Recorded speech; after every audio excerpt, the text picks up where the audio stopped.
which limits opportunities for residents.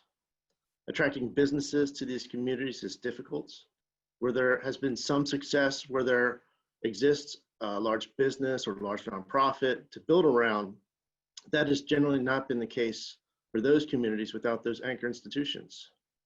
Neighborhoods bordering more prosperous areas have seen some investment and incremental improvement, but again, that has not been the case for more isolated neighborhoods in the city. From my perspective, one of the great appeals of this program is that it targets these isolated communities.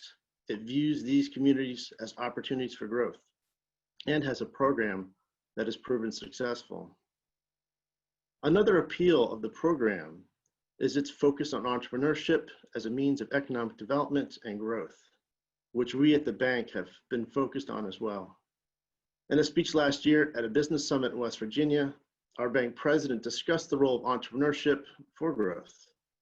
President Barkin cited research, which strongly suggested that increases in entrepreneurship boost not only the number of people who are self-employed, but also the number of people employed overall in a local market. He also cited work done by the Atlanta Fed that looked at local business ownership. That research found, for communities, a higher percentage of employment in small, locally owned businesses is associated with higher employment overall, greater income growth, and lower poverty rates. Moreover, he stated, and excuse me for quoting him somewhat at length, but I think his remarks are exactly relevant for what we've been discussing today. He said, of course, increasing entrepreneurship isn't a silver bullet to creating economic prosperity, but it is an important piece of the puzzle, particularly in more isolated areas where attracting a large outsider employer is a remote possibility and many working age people are in need of work. There are benefits beyond jobs as well. When the community grows its own economic development, it puts residents in charge of strengthening and diversifying their own economy, thereby increasing economic resilience in the face of global economic forces. And so what I would add to President Barkin's remarks is that along with a strengthening and diversifying economy comes the need for greater financial intermediation, hence the title of today's event, Inclusive Access to Capital, Moving Unbanked Markets to Banked Markets. So in a moment, I will introduce Emery Corcoran, who will discuss some research perspectives on disparities in access to capital. And then we'll have two panels. In the first panel, we will learn about the Miller Center, its global platform and experience, as well as the lessons they have learned over the years. We will then also hear from Innovation Works and their program here in Baltimore. The second panel will then discuss risk mitigation, impact, and potential, and how seamless capital access and a technical assistance program system mitigates risk. Now, we are very fortunate today to have some very experienced and knowledgeable individuals on the panels. Please, during Emily's presentation, during the panel sessions, if you have a question, please use the question and answer chat feature. With that, again, thank you everybody for joining us today. I think it's going to be a very interesting morning. Now I'd like to introduce Emily, who's going to talk to us about disparities in access to capital. Emily Wavery Corcoran is a senior research analyst at the Richmond Fed, where her research spans a wide range of topics, including community development and financial institutions, small business credit conditions, neighborhood reinvestment strategies, and gentrification. Emily, it's all yours. Thanks so much, Andy, and good morning, everyone. As Andy mentioned, my name is Emily Wavery Corcoran, and I'm a researcher at the Richmond Fed. Relevant to this presentation this morning, in addition to the things that Andy mentioned, I'm really heavily involved in the Federal Reserve's Small Business Credit Survey, which is an annual survey measuring small business access to credit. And I also lead the Fed's Survey of Community Development Financial Institutions, or CDFIs. Greg, can you go to the next slide, please? This morning, I'll be providing a really high-level overview of small business access to capital and technical assistance, which I hope will help set the stage for the remainder of the conversation. Next slide, please. Before I go any further, I do need to say that the views expressed here are my own and do not necessarily reflect the views of either the Federal Reserve Bank of Richmond or the Federal Reserve System. In addition, as I'm sure many in the audience are aware, the Federal Reserve Board of Governors recently released an advance notice of proposed rulemaking for modernization of the Community Reinvestment Act, or CRA. Please feel free to voice your perspective on CRA and the proposed changes during today's conversation. But please be aware that any comments voiced during this webinar will not be entered into the official record. We encourage you to submit your comments through the Board of Governors website so that they will be entered into the official record, and we've provided the link there on the slide. Next slide, please.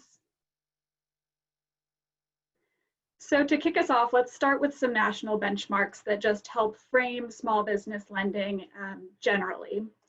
As of the beginning of this year, there were 31.7 million US firms with fewer than 500 employees, which is the SBA definition of a small business. Just over 80% of these were single entrepreneurs, although of course the COVID-19 pandemic has hit both small businesses generally and entrepreneurs in particular quite hard. When we think about the credit that was being extended to small businesses pre-pandemic, it's remained relatively flat, just under $1 trillion for the past several years. On the sort of flip side of the credit that's been extended, data from the Fed Small Business Credit Survey, or SBCS, also suggests that small business credit applications have remained flat over 2018 and 2019. But that sort of flatness of both lending and applications does not necessarily suggest that all small business financing is being sufficiently filled. SBCS data further quantify the extent to which some gaps may exist in small business financing. About 21% of employer small businesses that applied for credit in 2019 did not receive the full amount that they were seeking. That's shown in the graphic there on the slide. And then about 30% of firms that did not apply for credit had some other reason besides full financing for non-application. So they may have been discouraged, they may be debt averse, but there's some other reason, they don't necessarily have all the credit that they need to maintain and grow their business, but they still have not applied for credit. So altogether, that's just over half of US employer small businesses that may have some degree of unmet financing need. Of course, these numbers are all pre-COVID-19, so the picture of small business financing has become more complex over the past year. There are efforts underway to understand what this now looks like through the pandemic, including the 2020 Small Business Credit Survey, which is in the field right now. But these benchmarks hopefully help just give a high-level picture of some of those financing gaps that exist nationwide. Next slide, please. So of course, there's a diverse landscape of entities that provide both financing to small businesses as well as the technical assistance that small businesses need to really thrive. And CDFIs, Community Development Financial Institutions, are relatively unique in this space because they are required to provide technical assistance in tandem with the funding that they provide. Just for a little bit of background for anyone who's not familiar, community development financial institutions are, they can be depository or non-depository institutions, although most are non-depository loan funds. They are certified by the CDFI fund, which is run out of the Treasury. And the CDFI fund also provides grants to CDFIs to help finance their operations and their lending. They also receive funding through banks, through foundations. They have really multiple funding streams that they work with. CDFIs are also quite diverse in the target markets that they operate in. So those include small business, of course, but also consumer financing, affordable housing financing, and intermediary lending. And in sum, across the United States, there are about 1,100 CDFIs. The Federal Reserve conducts a regular survey of CDFIs to really understand how these financial institutions are operating, what challenges they're facing. And this was deployed nationally for the first time in 2019 and was just deployed again from mid-July through mid-August of this year. The numbers that I'll talk about connected to the survey do need a bit of a caveat. It's an unweighted convenience sample, so it's not completely representative of the CDFI industry, but it does provide some overall trends that we can look at and view with the understanding that it's not perfectly representative. The 2019 survey shows that 41% of respondent CDFI dollars, lending dollars, were deployed in small business lending, and that 60% provide some form of small business technical assistance. As you'll notice in the graphic on the slide, this still translates to a relatively small number of small businesses that are actually served. CDFI technical assistance also really largely focuses on financial education and credit counseling. Next slide, please. So we saw in the last slide sort of the limited number of consumers that CDFIs can serve. The CDFI survey seeks to really drill down into that and understand where some of those capacity constraints come from, what the limiting factors are. We know that 2/3 of respondent CDFIs overall indicated that there was some additional product or service that they wanted to be able to provide to their customers, but were unable to because of an existing constraint. So then of those 2/3, we then ask about the constraints that they're facing. Overwhelmingly, we heard about limited staffing. So just over 80% of respondent CDFIs who are facing capacity constraints were limited because of either the number of staff that they have on hand and or in some cases expertise and skills of staff members. You know, CDFI staff members can wear many hats, and sometimes that in and of itself can be a real constraining factor. We also heard about some constraints around financing, so both access to equity and debt capital continues to be a challenge for CDFIs, sort of depending on how they're attracting capital, lending capital that they can then deploy in their community. Next slide, please. All right, so I'll now just quickly turn from the national picture of small business lending and technical assistance to the picture in Maryland and Baltimore. From the Small Business Credit Survey, we know that Maryland small businesses primarily apply to banks when seeking financing. Just 6% of small businesses who applied for financing in Maryland applied to a CDFI. We also know that about 1/4 of Maryland small businesses that applied for credit in 2018 experienced a financing shortfall. So that's just a little bit higher than what we saw nationwide, although not to a high degree. When we drill down into Baltimore, one of the best analyses of small business lending that we have was completed by one of the attendees of this webinar, Mary Miller, and her colleagues at the 21st Century Cities Initiative. I won't speak for Mary's work too much, but this research does map overall financing shortages in the city, including the limited CDFI lending to small businesses relative to other localities. And that's what the chart on the slide depicts. Part of that relative shortfall may be related to the number of CDFIs operating in the respective cities. Baltimore does have fewer CDFIs operating in the small business space than the peer cities shown on the chart. Next slide, please. So to quickly sum all of this up, research suggests that small business financing gaps persist both nationally and locally in Baltimore. Technical assistance generally helps increase business viability and decrease default risk, but it can be expensive to provide long-term technical assistance and complicated, logistically complicated.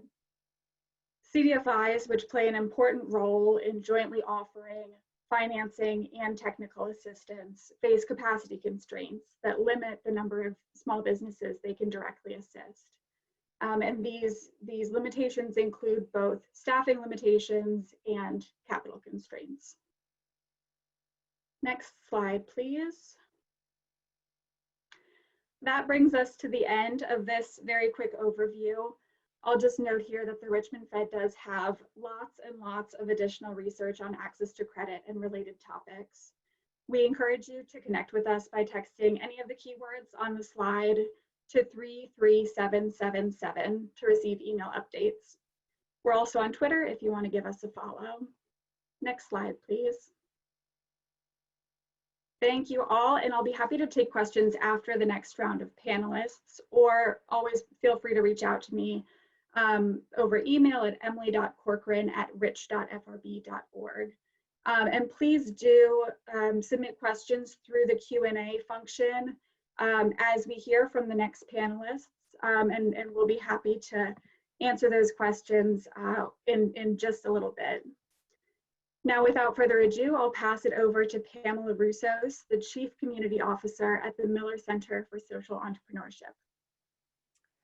Thanks, Emily. Thanks so much. Appreciate that. And thrilled and pleasure to be here with all of you. Though I can't see you, I can feel your presence. And so it's wonderful to be here. Next slide, please, Greg. So my introduction, the next 5 to 7 minutes is going to be introducing all of you to Miller Center for Social Entrepreneurship. Greg, the next slide. Thank you. And so at Miller Center, we are what's known as a center of distinction at Santa Clara University. Santa Clara is a Jesuit university based in the heart of Silicon Valley. And at Miller Center, we are what's known, like I said, as a center of distinction, which means that we're not an academic unit. We are focused out in the world working with social entrepreneurs. And we see our role as marrying the Jesuit ethos of social justice with the Silicon Valley DNA of entrepreneurship. Next slide, please, Greg. So we work with entrepreneurs globally to help accelerate entrepreneurship to end global poverty and protect the planet.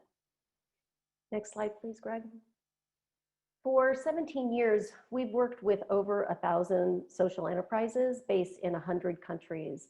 And after going through our programs, collectively, these organizations have raised over $500 million and improved, transformed, or saved the lives of 400 million people.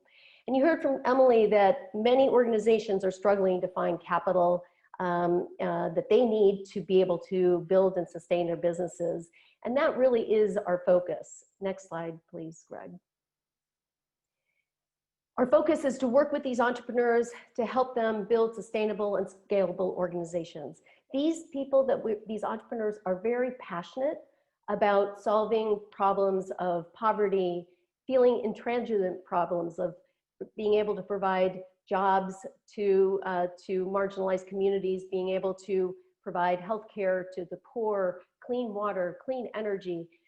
They're passionate about this impact, but what they don't know how to do is think about it from a business point of view.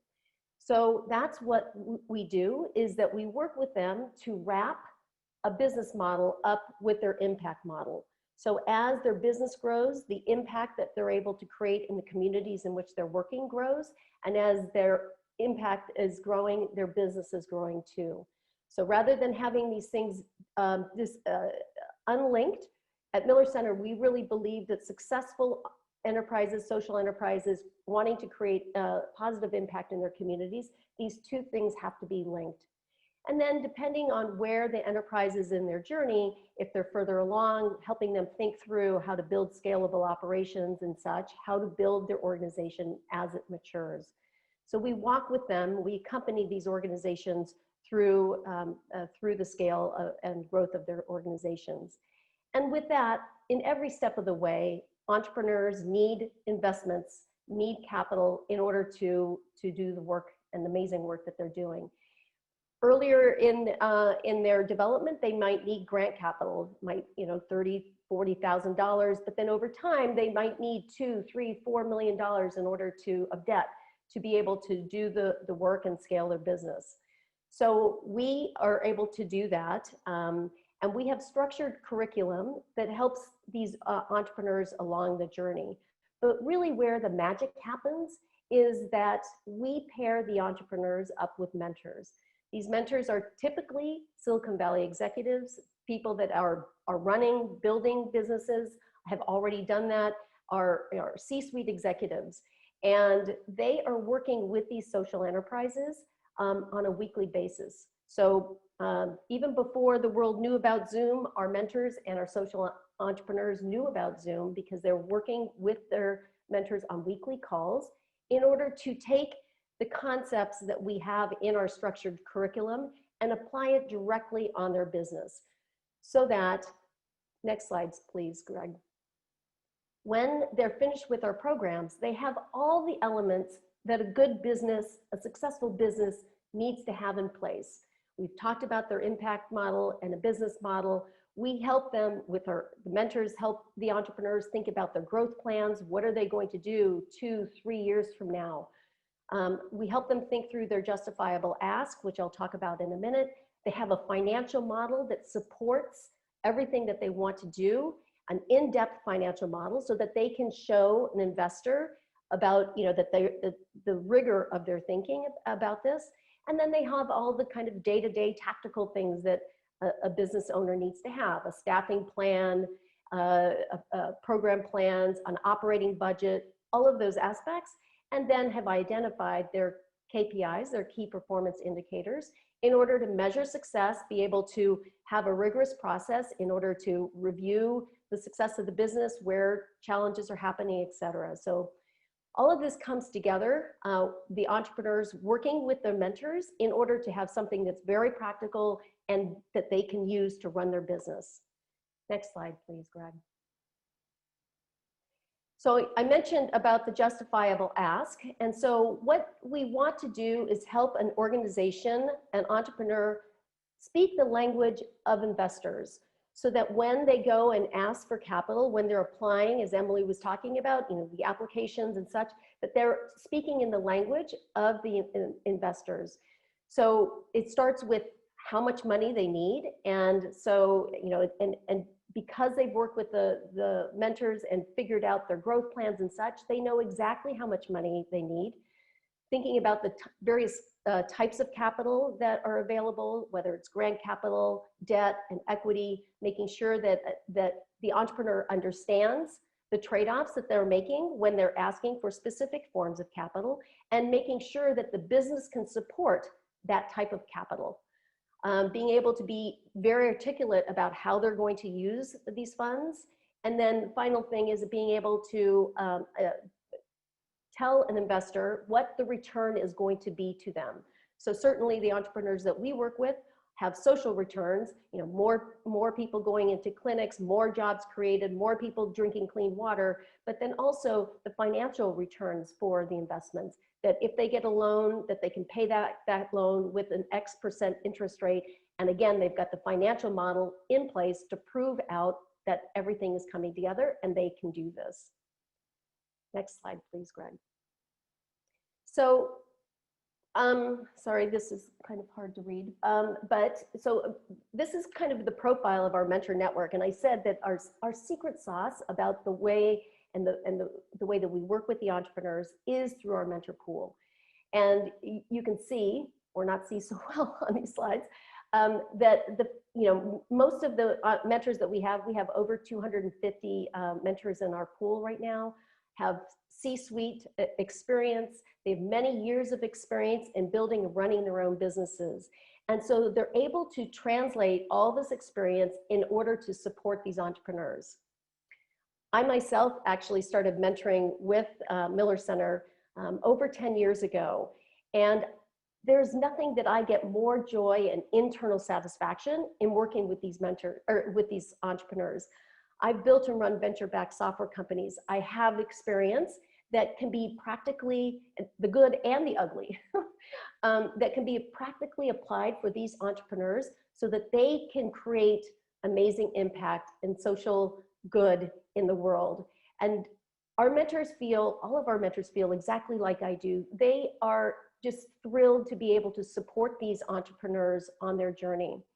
And even though our programs have an end, most of the time, the relationship between the mentors and the entrepreneurs continue through time. So many of our mentors go on to be board members of the enterprises that they have worked with. In fact, I'm actually board chair for an enterprise that I mentored several years ago. And I'm not unique by far. These relationships are established. And again, our entrepreneurs are so grateful for the support that they get, that they keep going back, that our mentors have become trusted advisors for these businesses. And so that enables these organizations, and like I said at the beginning with our impact metrics, having the organizations that we've worked with be able to raise over $500 million after going through our program. It's through the support of not only our structured curriculum, but more importantly, through the mentors that are providing the technical assistance that Emily was talking about, that so many organizations struggle with. And we're able to tap into this incredible executive mentor pool for free. It's all, they're giving of their time and their talent to these enterprises in order to see positive impact around the world. And so with that, I will turn it over to Frank Knott, who's the founder and chairman of InnovationWorks, who I had the great pleasure of meeting over 3 years ago when we started our journey together. Frank?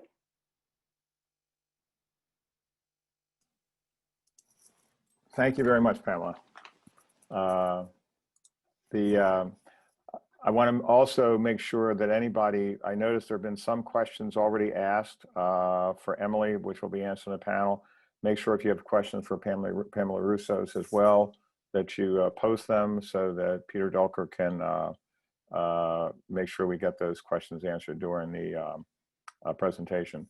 I'm going to discuss InnovationWorks in particular.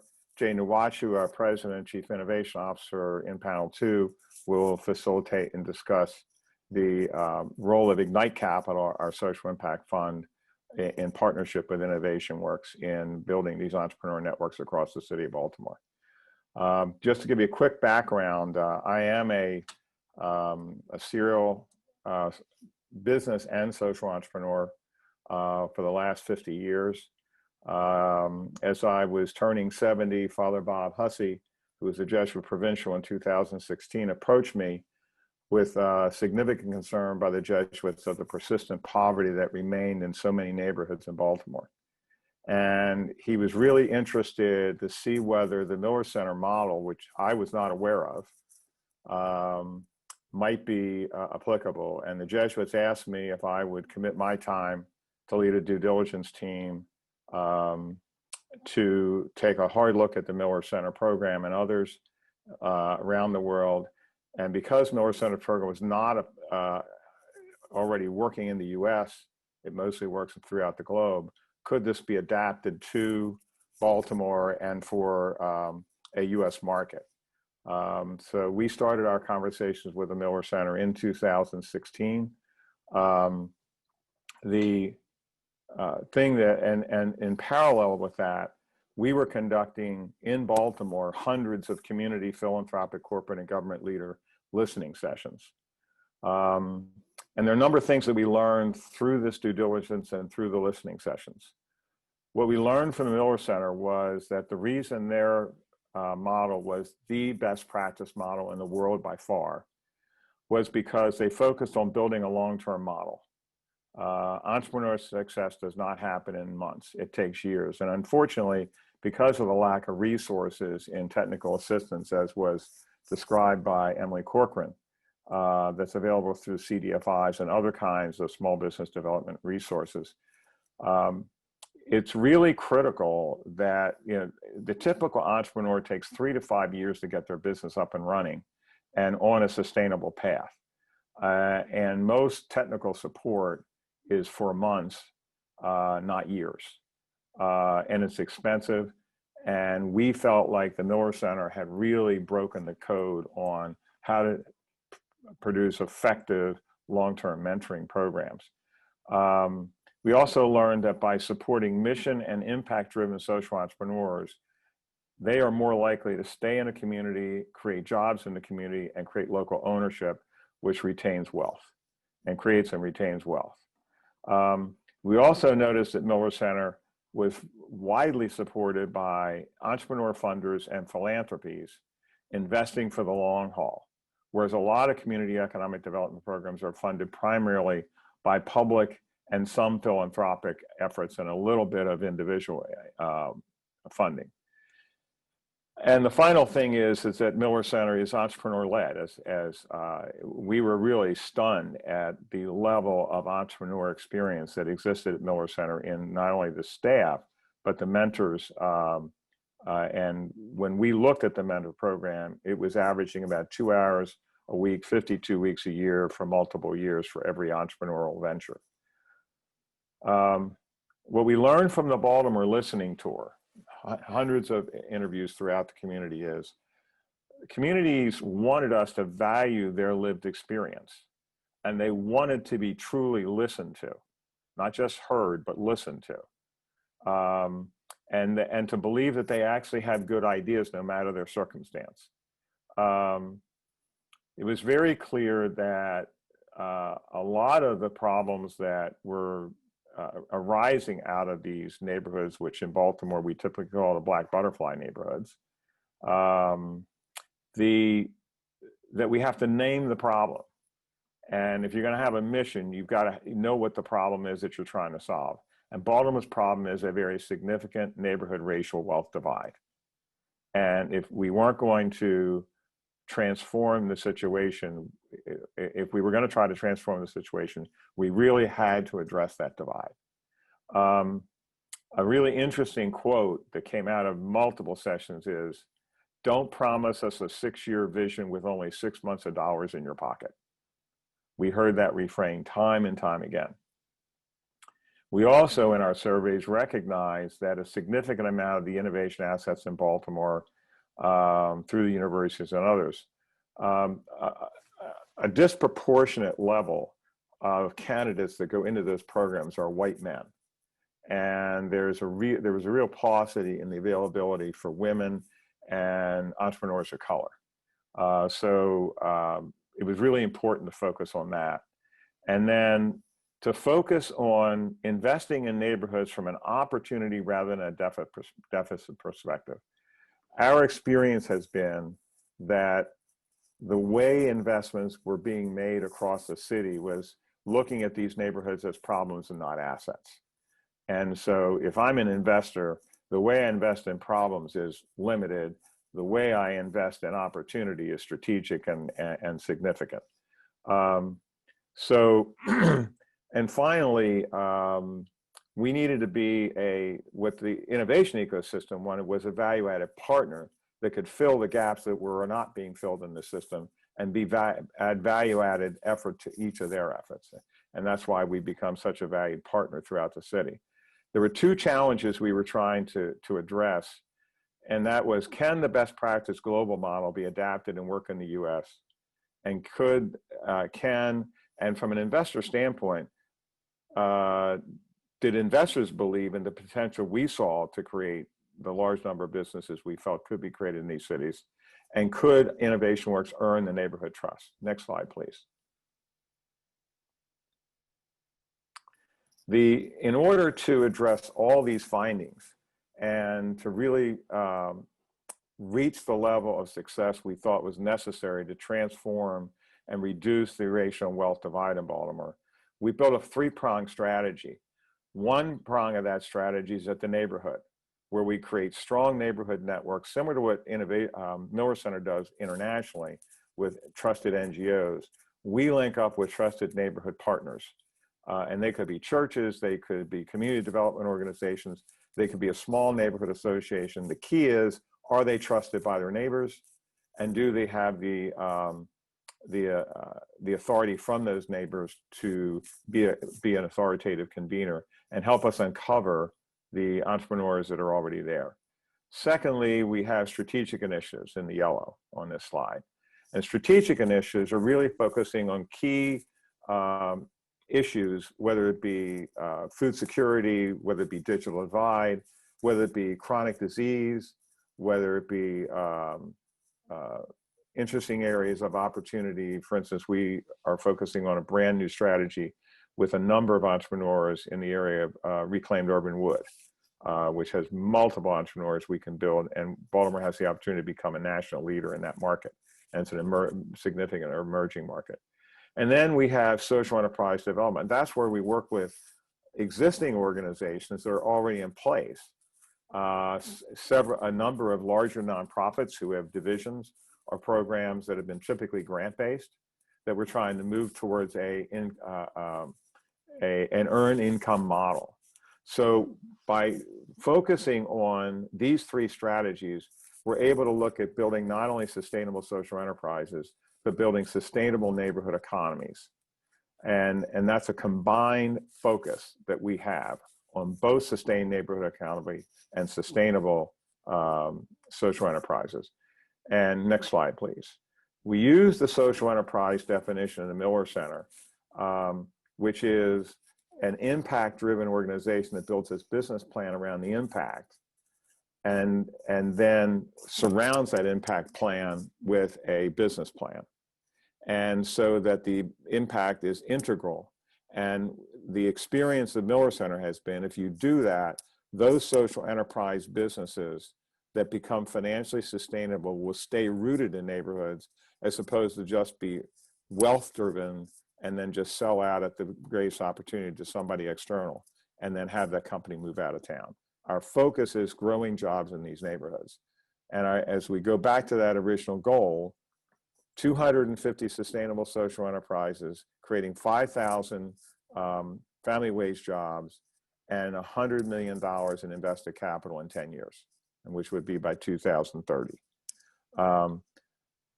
The way we're doing this is to build a 5-stage enterprise development pipeline that starts with the Ignite stage in the neighborhoods, moves through ideation, creates the businesses in the 3rd stage, grows them, and then scales them. And currently, as of June 30th, we have about 150 businesses in our system right now. 46 of them alone are already launched in the create stage. We have 8 in the growth stage. And we will probably double that number by, based on the current flow that's coming into us, by June 2021. This system is supported by is designed to take 5,000 idea generators into it. And even if they don't become, all of them don't become heads of those businesses, those 250 businesses, we believe that by going through this process, they will become incredibly increased value, human capital assets to the city for other businesses, including the other ones that we're starting in the city. This is being supported by an investment fund called Ignite Capital. It is being supported by the Executive Mentor Network. We have approximately 55 senior executive mentors who also partner with Miller Center mentors to work with our enterprises. And we are tripling that number to 150 in the next 2 years. And it's also supported by an idea to scale online urban curriculum, which is adapting Miller Center's global curriculum to the urban market. And we just finalized an agreement with our next stage agreement with Miller Center, which is creating the replication model of this integrated model with Miller Center and Innovation Works to be able to take to other cities. What we also are trying to make sure of, based on you looking at Emily Corcoran's research, is that going delivering capital and providing access to capital is more than just writing a check. It means that that mentor network and that curriculum system has to follow that entrepreneur all the way through to scale.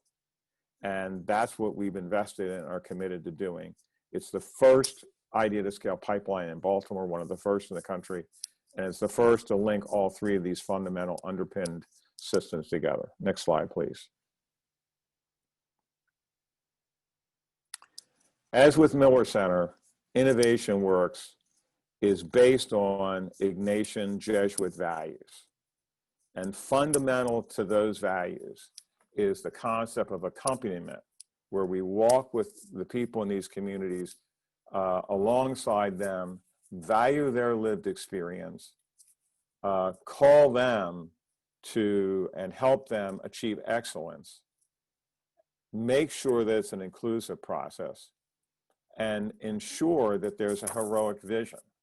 And that heroic vision is that we believe that the untapped potential of the Black Butterfly neighborhoods is the greatest untapped asset for future growth of Baltimore of any asset that exists. And that working with those assets, we should be working towards building companies and building neighborhoods that are all about the greater good. And we really think the best way to approach this is to have social enterprises that are powered by Ignatian values. Next slide, please. Okay. I'm now going to, again, make sure you address your questions in the Q&A section, and Peter Dulkert from the Federal Reserve Bank will keep track of those. We're now going to introduce the panel. You've met Emily Corcoran and Pamela Roussos. Bree, we have the wrong slide there, Greg. Bree Jones is the founder of Parity Homes, which is a development organization over on the west side in Lafayette Square area that is doing redevelopment of homes without displacement. Olga Chiesera is the regional president for M&T Bank for Baltimore and the Chesapeake region. Patty Candler is the vice president of finance and administration at the Baltimore Community Foundation, is also a mentor. And I forgot to mention that M&T Bank is also an investor in Innovation Works. And so I will be facilitating the panel, asking some questions, and they will be interspersed with questions from Peter Dulkert. So Peter, just let me know if you want to put some questions up from the audience during the process here. Okay, Patty Candler. You're the Chief Financial Officer of Baltimore Community Foundation, and you're very involved with their Impact Investment Fund. You also have executive mentor experience. So based on those experiences, from your perspective, how does the Innovation Works idea to scale pipeline advance and improve the capacity of Baltimore's innovation ecosystem to produce more capable and prepared businesses, especially those led by women and people of color? Please give us some thoughts on that. You're on mute, Patty. Good morning. The Baltimore Community Foundation began this journey in about 2018, where we started to launch our impact investing program, basically to take money out of Wall Street and put it into Main Street. As we began this journey, we were very frustrated with the number of CDFIs in Baltimore that were focused on small business. We knew that the CDFI structure was probably the best opportunity for many of these small businesses because we just did not have a resource-rich network to take them to, so that they both had opportunities to grow, develop a business plan, take it to an investor or to a bank, and have that opportunity be funded. So as we looked at this, we kept saying, there's got to be a better way. There's got to be somebody out there that can literally boost this program in Baltimore, because we know how many entrepreneurs we have that are absolutely deeply vested in their neighborhoods. They often work full-time jobs and then they were running their businesses part-time, and they could never get past that mentality because they lacked the access to capital and then the ability to grow with that capital. So as we began this journey and we looked at the CDFI market and said, you know what, the focus is too short term. It's just not there long enough with them. As we were introduced to the Miller Center program and its implementation in Baltimore through Innovation Works, we were really excited. This looked like, for the first time, that long-term path that we were looking for to invest in Baltimore-based businesses. It began with ideation and it moved through scale. I personally started this journey over a year ago. I've been in the mentor program for about a year, and I was so impressed with how robust this curriculum was. Nothing like this existed in the marketplace. None of the small business resources that were out there had the long-term vision and the technical support that was involved. Multiple mentors working with entrepreneurs from the point of their idea through the rigorous business plans, through the social impact plans, on to understanding how to become bankable and investable. And then we added another component that really makes this opportunity even that much richer. We co-invest with them. Ignite Capital is a very unique program. I sit on both the investment committee and the board of directors for this program because I felt it was extremely important that this program had both the technical assistance and the access to capital. We co-invest with our social entrepreneurs. So as I look at this opportunity, the Innovation Works and the Ignite Capital programs really were a critical component that was desperately missing in Baltimore neighborhoods, right where they're already located. Thank you, Patty. Augie Chiesera, as the leader of M&T Bank and one of the major lenders to Baltimore small business market, from your perspective, how does, and as an investor in Innovation Works, how does the Innovation Works idea to scale model improve the readiness of entrepreneurs to access and utilize capital? And how does the Innovation Works approach increase M&T's ability to better understand and serve an expanded market of borrowers that are new to capital markets? Yeah, Frank, I'll take a shot at that question, and I appreciate the question as well. What I really liked about what you said is this going from idea to scale.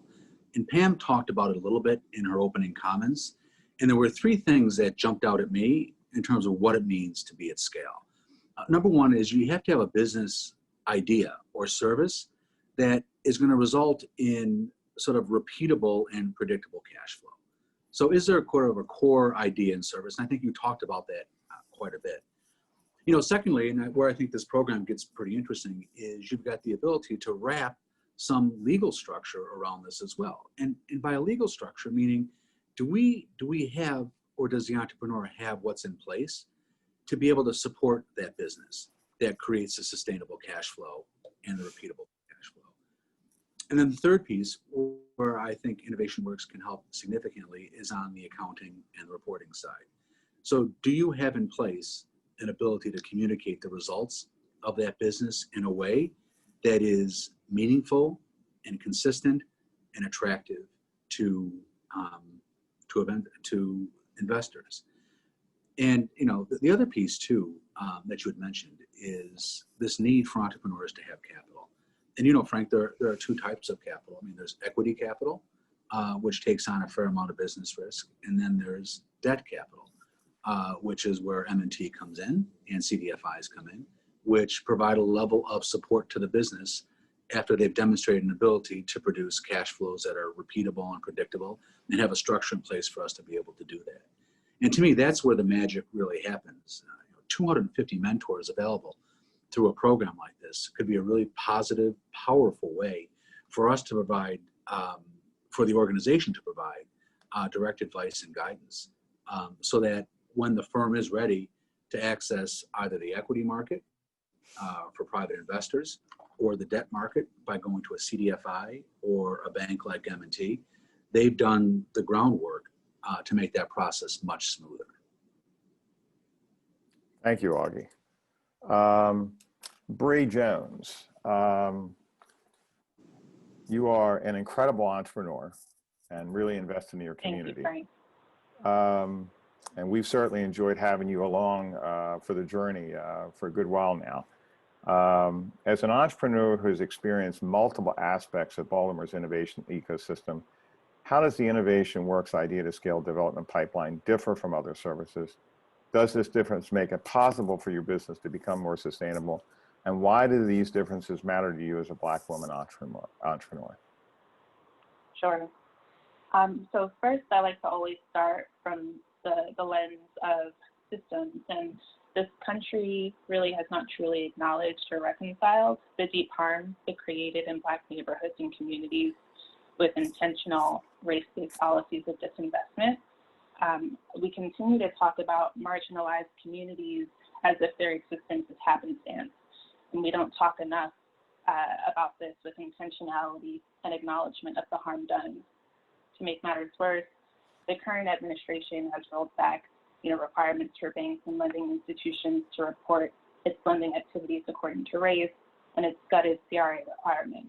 And so there are deeply embedded systemic barriers to capital for Black and Brown and Indigenous entrepreneurs that continue to persist.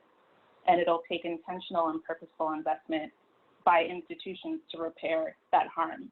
So with that said, I think what is truly unique about Innovation Works is that it looks at its work from a systems perspective, and it's growing its capacity to do its work from a place of undoing harm.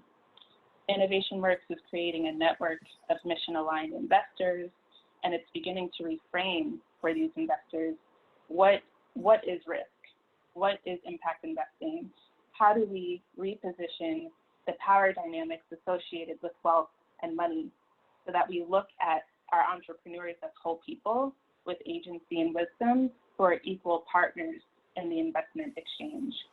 And the second key benefit is that Innovation Works fills a much needed gap by providing first-in equity-like debt. And like I said before, it redefines the idea of risk. I like to often think about Innovation Works similar to a Y Combinator or another venture capital firm or accelerator, in that it looks at its entrepreneurs from an abundant standpoint. They see Innovation Works sees the idea full of potential, and they see the team and the entrepreneur as full of potential. And from their perspective, technical training is additive and it's a catalyst, but it's not necessarily, traditional investors, traditional institutional investors look at the populations they serve from a deficit perspective. They don't necessarily see the entrepreneur as a whole, and they see training as, being worthy of investment. You have to have the technical assistance in order to be made whole and then to be made worthy. I think Innovation Works flips this on its head. When I first met Jay, I think that without him even looking at my numbers or my financial model, and without him looking at my business plan for the total addressable market, he saw me first, and he saw my potential, and he saw me as a whole person. And the technical assistance was just, like I said, an additive that took my potential to the next level. And then the last thing I'll say is that seed equity is extremely difficult to procure for social entrepreneurs for whom impact is the main return and not necessarily, financial return.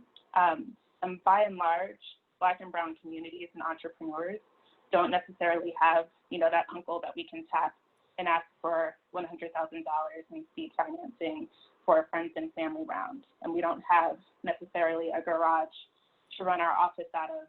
And we don't have parents who can, pull $150,000 out of their home in the form of a HELOC.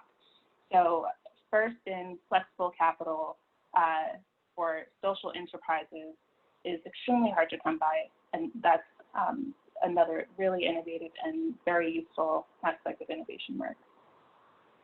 Thank you, Bree. Do any of the panelists have any comments or questions for each other, or any comments others had made? This is Patty. I'd like to ask a question of Augie. Augie, as you look at this program, how does this really prepare Baltimore for more bankable businesses? Because as you look at this, that seems to be where many of the programs fall short. They complete these other programs, but they aren't able to actually enter commercial capital programs and structures. Yeah, I think, I touched on that briefly in my response back to Frank. So I appreciate you raising the question again, because it is, in my mind, this idea of being very disciplined around monetizing or demonstrating the ability of your idea or service to create cash flow, to make sure that there's a structure in place that supports that business. And then number three, being able to talk about it and report on that performance in a way that allows any organization, either a CDFI, an investor, or a traditional commercial bank, to buy into that plan and understand very clearly how those dollars are going to be used and what the source of repayment is going to be and how we can support and help that entrepreneur grow. So this infrastructure that Innovation Works is talking about building could be a very powerful way to work deep within our neighborhoods and communities to create the kind of foundation and the kinds of systems that will support that access to capital, which is key, and which the data shows is critical. That good, Patty? You good?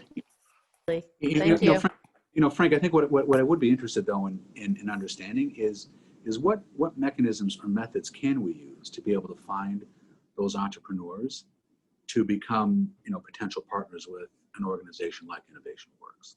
How do you find them to get the pipeline built? Okay, it's actually that three-legged stool I described. We first take, as Bree said, we go to the neighborhoods with an opportunity lens, not a deficit lens. Mm-hmm. So first of all, you got to be looking, and you got to be intentional. And you've got to also recognize that in an unbanked market, there are people that are not banked. And so they don't have experience with the bank market. Mm-hmm. And they don't even know what the questions are that need to be asked, or even how to present. So you have to you have to look at it from a long-term perspective and believe that the greatest solutions in the world for the greatest problems come from the people who are living the experience.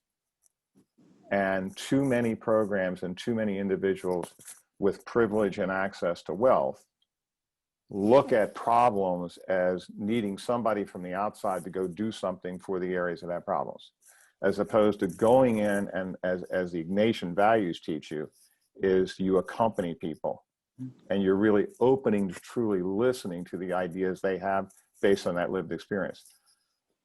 When we were seeking investors, the first stage of investors we got were people associated with the Jesuits because of the experience they'd had, seeing how the Jesuits using excellence and heroic vision would go forward. But they all had the same question. Frank, do you really think there are that many entrepreneurs out there, that many idea generators in a community communities that have been in persistent poverty? And we said, just watch. Now, I will tell you, we started our program in June 2019, but we've been in the community since 2017, just meeting with people. We have a backlog now. I mean, as I said, we will not be in programming for 2 years until January 2021. We already have 150 entrepreneurs in our system and another 150 coming into the pipeline. Now, that just blows away every set of numbers anybody ever thought was possible, even that had the most optimistic view of what we were doing. So what I'll tell you is those entrepreneurs are out there, but the best way they're going to be revealed to others is, and one of the things I'm very happy about, to have Howard Bank and M&T Bank invested with us, and now beginning to have your people become involved with us. They're going to learn how to look.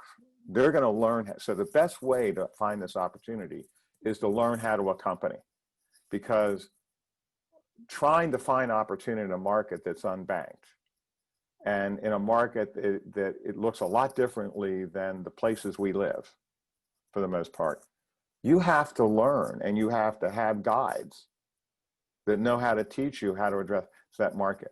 So I think there's a huge market opportunity here, but the banking institutions and the capital market providers, the real opportunity we're providing, especially with a mentor network, is to have you participate with us and then take that learning back into your system, okay, and transform how the system. I hope that answers your question. It did, Frank. Thank you. Okay. There is a question here, Peter. I was noticing that there was a question here from Kylie Delgado that I think is geared to Pamela Roussos. It has to do with, for the Miller Center, how long are the mentorships in terms of weeks or months, and how long is each session? Typically 30 minutes, 60 minutes. This is, obviously this question is being asked from a perspective of experience with classic mentoring programs. So why don't you describe how our mentor program works the same as yours? So go ahead. Yeah, so as Frank said, I mean, it really is about accompaniment. And, you know, typically mentoring systems, they're what we call helicopter mentoring. A mentor kind of drops in to an entrepreneur and basically tells them what they should be doing with their business and flies back out. And they have no context for the business. They have no experience with the business, with the entrepreneur as a person. As Bree was saying, you know, really thinking and understanding the entrepreneur as a whole person is a critical aspect of this. And so, you know, our mentoring, and we tell our mentors that your goal is to become a trusted advisor. And it's not to be telling entrepreneurs what to do, because we don't, I mean, as mentors, we don't know their business. We don't know the context in which the neighborhoods and communities in which they're operating. So as mentors, our job is to accompany them to help the entrepreneur discover the answers themselves. And so this is a process that basically the mentors meet with the entrepreneurs on a weekly basis for at least an hour. Oftentimes those hours extend. And then usually there's another hour or two that the mentor is working on looking and reviewing materials that the entrepreneur has sent to them. So, you know, from a mentor perspective, it's like a 3-ish hour commitment a week. And for the length of a program, we have a variety of different programs, as Frank said, you know, basically from what we call validate, and in the Innovation Works model, it's the create to scale. And so on average, it's 6-month programs. So that's weekly on calls for an hour, and then just working around that on exercises and things.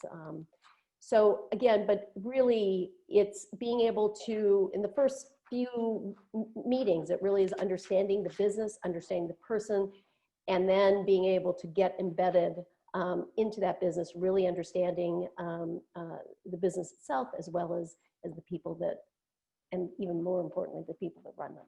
So. Frank, if I can jump in with a question. Go ahead, Peter. Sure. Of course, right now my neighbor decided to start a buzzsaw just as we're speaking, so it never fails.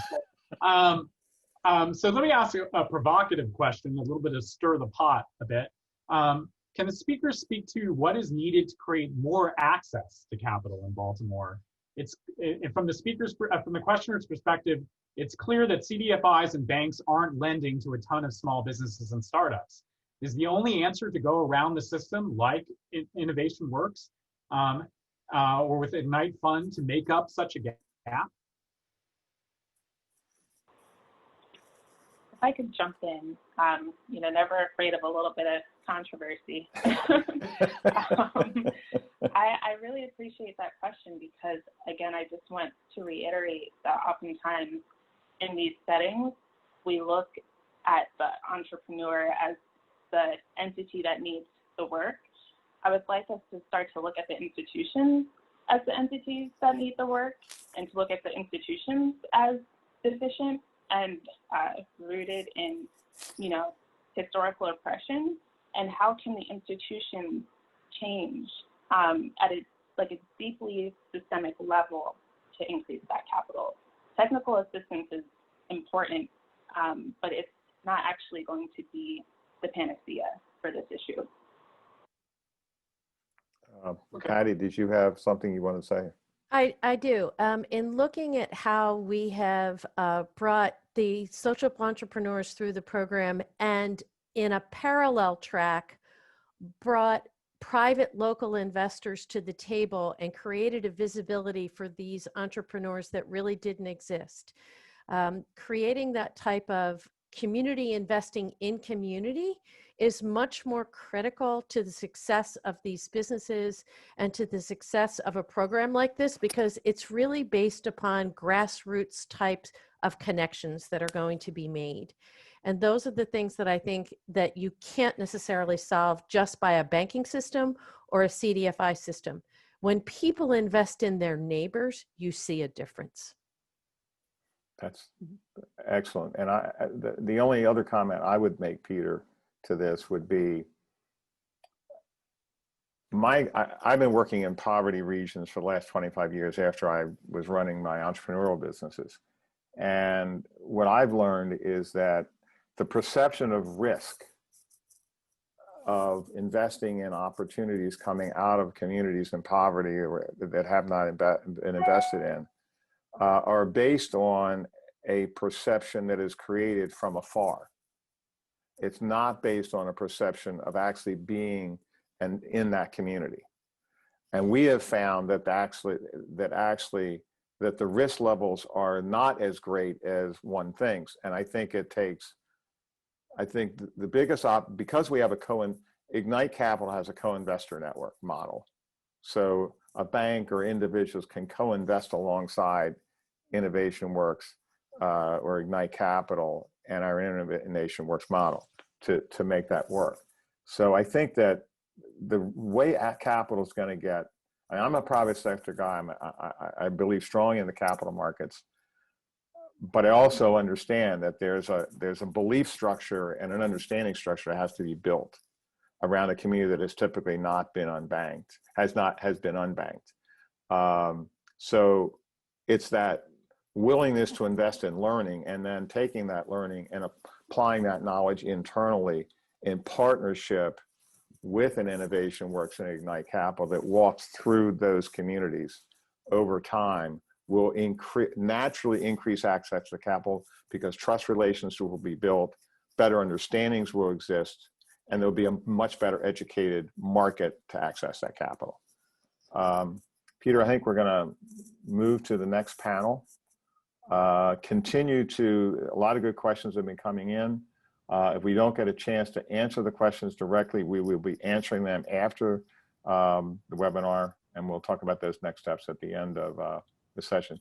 And my thanks to Patty, to Pamela, to Emily, to Augie, to Bree for your incredible participation in this panel. Thank you very much. And I'll now pass it over to Jay Nwachu, my partner in crime and all good things and in the revolution. And Jay, take it from here for your presentation and the panel. Awesome. Mic check. Can you all hear me? Yes. Okay, great. Thank you. Good morning, everyone, and thank you once again for joining us today. Gregor, if you don't mind going up one slide. I'm going to introduce these lovely folks on the screen a little bit later after I share a bit more about Ignite Capital. Just want to make sure you guys see who's coming up next so nobody leaves the room anytime soon, because you don't want to miss them at all. All right, next slide, Gregory. Before I actually jump into this next session, I want to make sure I lift up a few things that were brought up in the first section of this conversation that are going to have some, that actually are relevant to the Ignite Capital conversation and how Ignite Capital is addressing the access to capital challenge. A few things here. One is that we readily accept that small businesses, and in that category we'll lump in social enterprises, creative businesses, have seen a flattening or actually a dip in access to capital from traditional financial institutions over the years for a number of reasons. Also, we have to accept the fact that the institutions that have been designed to really support community, small businesses, CDFIs especially, do have significant capacity restraints in a place like Baltimore, we have a very small CDFI community, and we have to accept that and recognize that we need more solutions on the table to be able to address the challenges that we do have. And the last one is that we tend to have a lack of flexibility in the type of capital that we can actually deploy to businesses. And I want to make sure that we keep those things in mind as I'm presenting Ignite Capital. And when we get to the panel conversation, I want to be able to reflect on all the creative tools we can use as a community to really meet the needs of the residents and business owners. So with the presentation, I'm going to talk a little bit about Ignite Capital, starting with some basic core facts, and I'm going to go into some of the mechanics of how we designed Ignite Capital to start addressing some of those questions that have come up. I'm also going to just share exactly how we work with entrepreneurs once they come into the Ignite Capital system. I think that's probably one of the most important things I want to be able to communicate today. And then after that, I will then share a little bit about some of the folks we've invested in over the last quarter, especially. So you're going to get a sense of the type of investments that we're doing at Ignite Capital and how the co-investor model is also aligned with that. And then we'll come back to the panel for a number of questions. While I'm presenting, if you have any questions you want to ask, please drop them in the Q&A box, and Peter will help surface those at the right time. Gregory, next slide, please. So we've talked about Ignite Capital being the impact investing arm, essentially, of InnovationWorks. Those two entities are linked in strategy, but have two different governing bodies that govern them. So I'll talk a little bit more about how that plays out over time. But this is a $4 million social impact fund for us. This is our fund one that we are going to run for the next 10 years, essentially. And the hope is that over the next 10 years, or really in the first 5 years, we learn a lot more about some of the more creative ways that we can think about making sure that communities that have been in economic distress situations for such a long time, we can find all the creative ways to be able to deploy capital through this system with the hopes of a much larger fund beyond that to really make sure that we have a lot more capital at the table.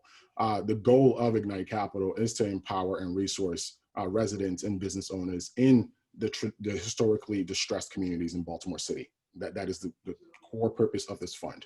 And hopefully, over time, we help regenerate economic activities in these communities so that the residents of those communities can benefit from the economic activity, either as entrepreneurs, as residents who just have access to better amenities and the basic things that we take for granted sometimes for folks who are not in those communities, and then also be able to elevate these neighborhood economies to be able to participate as they choose in a formalized financial system and market.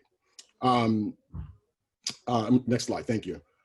Some of the key unique differentiators I want to bring up about Ignite Capital. One, as Bree mentioned earlier, is we see ourselves as this first inpatient capital, right? We know that the way we look at risk modeling today is not necessarily going to serve the entrepreneur that we have in mind when we at InnovationWorks well. So Ignite Capital is looking at itself as we have to be that first in, and we have to be the most patient capital of the capital stack as we look at it. And then hopefully with that orientation, we're able to attract other types of capital to the table on top of our Ignite Capital funds. We see Ignite Capital as a stage-based fund design. Essentially, when you look at the 5 stages that entrepreneurs go through in the InnovationWorks journey, from Ignite all the way to scale, we make sure that we design Ignite Capital to flow along all 5 of those stages, because we want to make sure that entrepreneurs are getting the right amount of money at the right time to get them to the right milestone, right? It's hard for an entrepreneur to try to see, okay, I need money for the next 5 years and try to ask for a large check, versus Ignite Capital working with them and saying, to get to this milestone, this is what you need, right? And then let's get to that milestone. And you can always come back for more money because you are in a long-term relationship with Ignite Capital and InnovationWorks. InnovationWorks provides long-term support before an entrepreneur ever gets to Ignite Capital and after an entrepreneur gets investment from Ignite Capital. And even if an entrepreneur comes into Ignite Capital and does not get investment for whatever reason, they're kicked back to the InnovationWorks system to continue to get the support that they need to be more capital ready at some point. Now I'll talk a little bit more about what that system and that process looks like shortly. It is place-based, which allows for us to, it is place-based, which allows for us to be able to identify impact opportunities more readily, whether it's a neighborhood-based impact, citywide impact, The focus on Baltimore allows for us to learn deeply how this is going to play out. And also, we look at it as a multi-stage capital stack. Frank mentioned the investor network. We don't see ourselves as a solution to everyone's challenges when it comes to access to capital. We see ourselves as a core part of the stack, so that we can bring along our co-investors to come alongside of us and invest with entrepreneurs with full recognition that Innovation Works combined with Ignite Capital will continue to provide a long-term support that is necessary for everyone that participates in a capital stack to be able to get their returns at some point. And then the investor network, I will talk about that shortly. Next slide. So this is the geeky part. I'm not going to spend too much time on this, but the way this is structured is that Ignite Capital is a subsidiary of Innovation Works. And then how investors put money into Ignite Capital for the 10-year term is through 3 key buckets. One, there is a grant bucket called a Pipeline Support Fund, and that fund supports 3 core functions. It helps pay for the operating expenses of Ignite Capital. It allows us to hold back funds for loan loss reserve, and also allows us to do some small grants to pre-revenue companies, because a lot of folks are coming into our pipeline with a brand new idea. They're not going to be able to pay a loan back anytime soon. So we need to be able to do some small grants to get them to the place where they are bringing in revenue, so they can then take on more traditional types of capital. And then for the actual investors, we offer just simple 2 different structures of notes. One is a 10-year note with a 0% interest rate, and another is a 10-year note with a 2% interest rate that we offer. And then the money comes in, and then it goes out into small businesses and social enterprises in the form of the small grants that I mentioned, some debt financing structures, and other equity-like financing, such as convertible notes, recoverable loans, and things like that. It's all governed by the board of Ignite Capital. We have a volunteer investment committee, and Bree from Parity, who spoke a little earlier, happens to sit on that committee as well. And we have a hired staff and an investment facilitator, thanks to Gregory, who's actually moving the slides, who is that person to help us manage the relationship and all the inner workings of Ignite Capital. Next slide, please. All right, what happens as we work with entrepreneurs? There is a before and after phase that we look at. Before any entrepreneur ever gets to applying to Ignite Capital, we understand first what happens in the Innovation Works system. So they're going through any of these stages. So we have these 5 stages: Ignite, Ideate, Create, Grow, and Scale. Each of these stages have milestones and benchmarks associated with them, with specific deliverables and outcomes that our teams are working towards. If you are in the Ideate phase, it means you are really prototyping an idea. You're doing customer discovery. You're trying to figure out the right pricing for your community before you launch a business. And this includes interviews and working with mentors to really nail down those nuances before they go launch a business in the Create stage. Now, outcomes are expected, and mentors have to sign off on these outcomes before they move on to the next stage. And we have different staff members assigned to different stages so that we can specifically design what types of support any entrepreneur needs. The curriculum from the Miller Center is extremely helpful and critical in how we walk them through those stages for milestones. The beautiful part about this process is that when someone is ready for capital, no matter what stage they're in, when they apply to Ignite Capital, they come with all the outcomes and deliverables that have already been prepared through these stages and bring that into their application into Ignite Capital. Yes, there's a formal application that we have to complete, but what we're looking for, most importantly, are the things that they've done while in the IW system, which also includes endorsements from the mentors that they've worked with and the staff members at Innovation Works. That relationship piece is something I want to make sure we don't lose sight of. Yes, there's the work, but a mentor saying they know what they're doing. It might not show completely on paper, but we trust that they know what they're doing, and that carries us a long way. Next slide, please. And then when it gets into the Ignite Capital system, we have a more formal process of walking through applications for capital. The IW team forwards recommendations into Ignite Capital. Gregory takes that into the Ignite Capital system. Gregory works with the Innovation Works team to make sure that all the things that we need for the investment committee are pulled together. And that's a supportive process that we work through with entrepreneurs.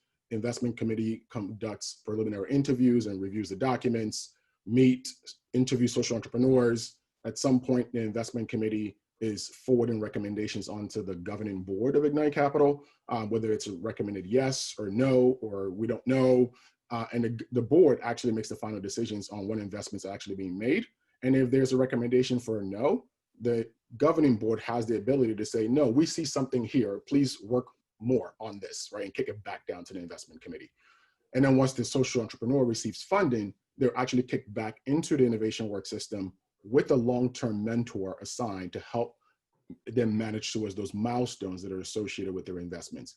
I should make it clear that any investment from Ignite Capital comes attached with two different things: impact metrics and business metrics. We have to clearly identify what impact they're going to have on society and how we're going to measure that over time. And then we have to be able to say, okay, what are the actual business milestones you want to hit for a certain period of time? Next slide, please.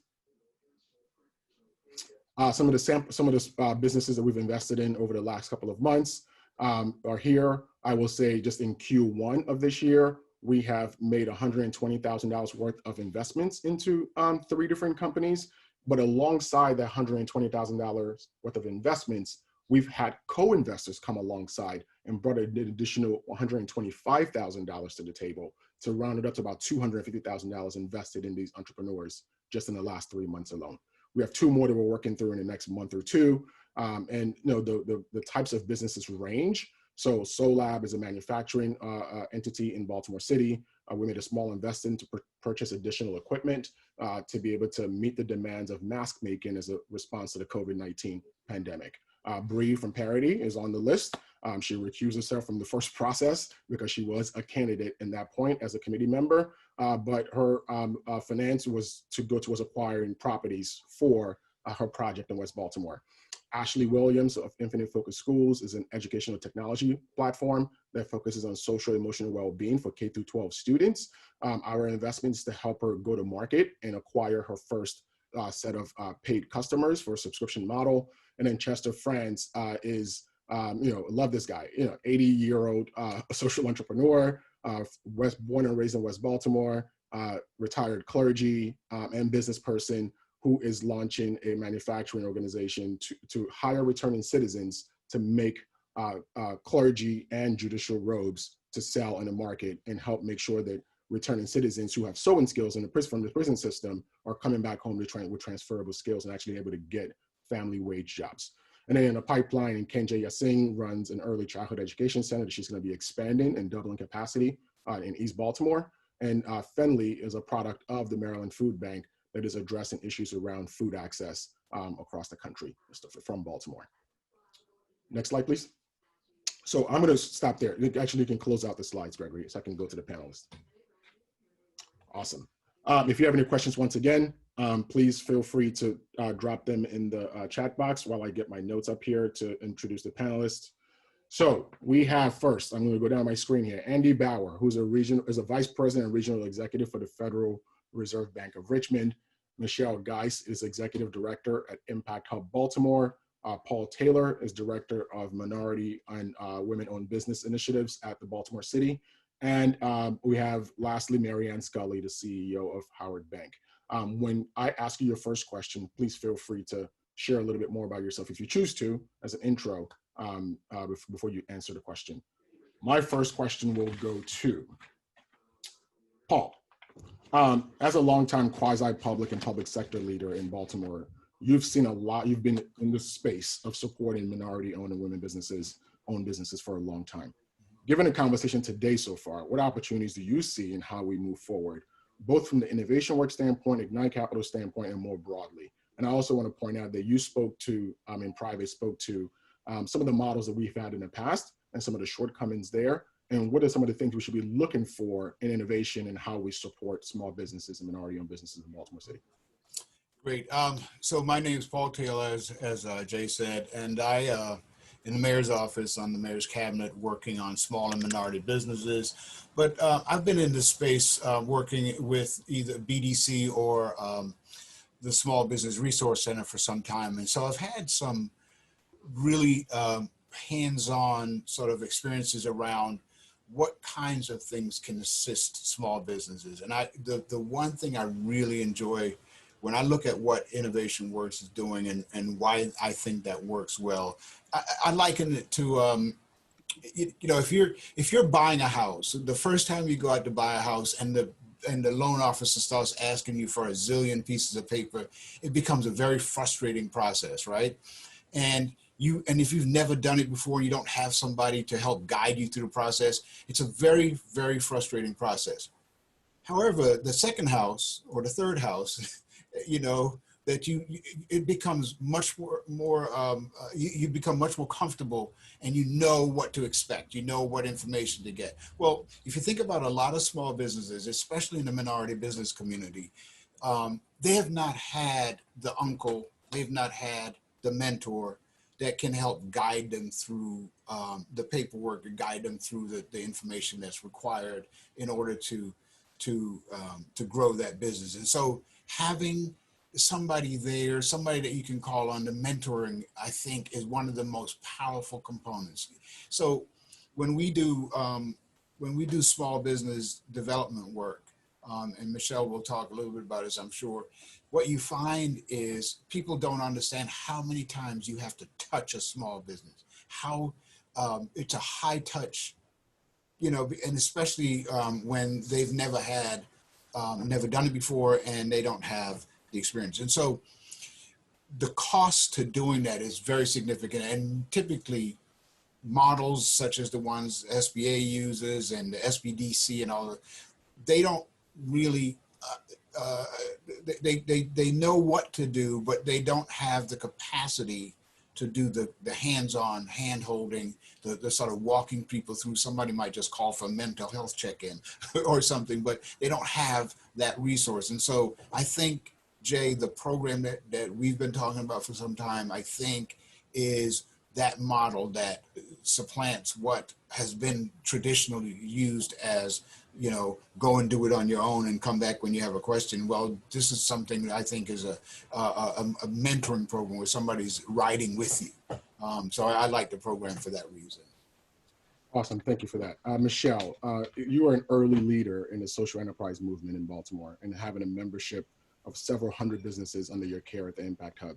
Can you share your reflection about capital readiness? Because you get this chance to see, these businesses all the time as they come through your doors at different stages trying to seek capital. Can you just speak to that and the relational aspects that come along with this? Mm-hmm. Yeah, thanks, Jay, and to all the other panelists. So, I think we've been convening a network of a growing and diverse network of entrepreneurs, grassroots organizations, ecosystem partners since 2012. And, one thing that journey has really taught me is that the talent is here in Baltimore. The leadership is ready to be able to do huge things.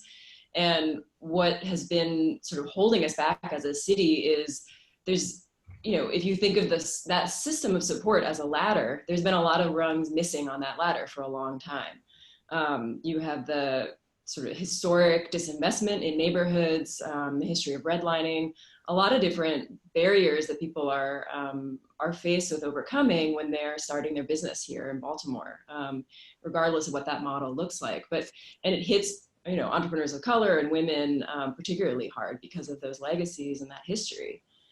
And so it leads a lot of small business owners and small enterprises to be bootstrapping, using their own resources, building as they go, and really sometimes not even stepping out to ask for capital because they're so sort of reliant on their own set of resources. They build a little, they grow a little, they build a little and grow a little, and that pattern is sort of locked in by distrust in financial institutions, by limited assistance that's been available for financials and projections, limited marketing dollars and staffing dollars. So there's all these sort of constraints that businesses are facing in their ability to scale, but it's not for lack of ideas or lack of potential. I think what we really see in our network is people are thinking big, people are ready to go big, and they really face a lot of hurdles in kind of getting over these certain milestones to move from that idea stage to the next. And so I think when we think about capital readiness, there's a huge readiness when you look at the leadership and when you look at the idea set that people are working with the business models even that people are proposing. And there's a real lack in affordable funding. So in funding that really fits with the stage that people are trying to move to, things that don't strap people with more debt than their business model is going to be able to make up, especially if you're looking at sort of smaller margin kind of business models or slower growth business models. And so, people are starved for options for, grants, forgivable loans, patient capital. It's not out there.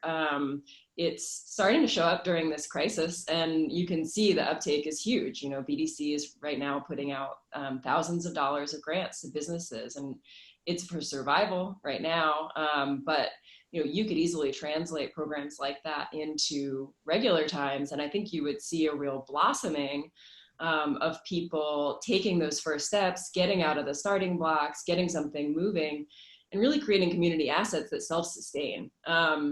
And so it's, I think we always think about the sort of the bootstrapping capacity of a business as being, as meaning that they can do it entirely on their own. And I think that that's shortchanging the potential of the system, where if we were to be investing more support in small businesses and in the leaders of those businesses early on, you'd find that they pay that back in multifold.